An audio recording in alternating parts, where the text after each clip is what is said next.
Нашите комунални предпријатија се уште собираат далеку помалку отпад од европските.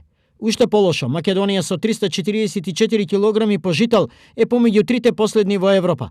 За илустрација, најдобро работат јавните предпријатија во Данска, каде лани собрале 781 килограм отпад по жител.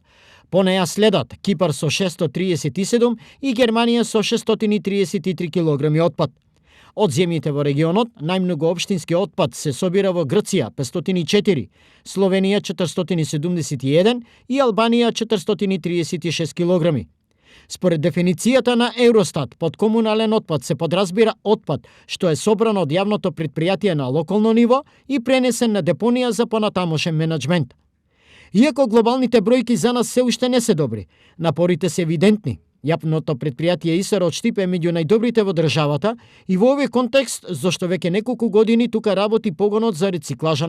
Па да, може да кажам дека ние веќе во Штип подолго време правиме селекција на отпадот и тоа може да кажам селекција на електричен отпад, каде имаме два контејнери и исто така како ново место може граѓаните да дојдат и да депонираат електричен отпад.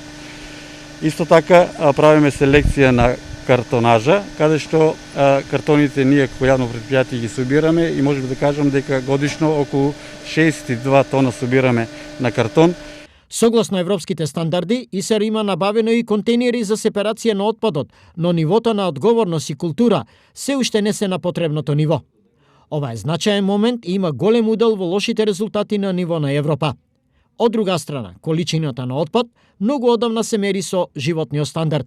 Тоа значи дека самиот стандард кажува дали луѓето ќе имаат повеќе можности да набавуваат такви потрошни добра, средства за прехрана и така натаму, а тоа од друга страна значи дека и ќе има поголем и комунален отпад.